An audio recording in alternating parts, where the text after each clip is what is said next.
Hi guys, good morning. Meron ako ditong leftover fried tilapia. Lagyan natin ng gulay at sabaw.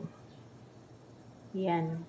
Gagawa tayo ng nilagang fried tilapia. O, di ba bago yun? Niluto mo ko muna yung ating saba at potato. Then, nung luto na siya, lagay natin yung ating cabbage at yung ating pechay. Ayan.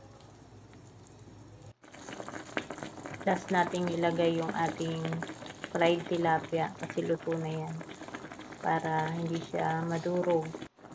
Siya lang ang ating pinaka magbibigay ng lasa sa ating gulay. Ayan, try nyo ang ating fried tilapia na nilaga. Thank you for watching.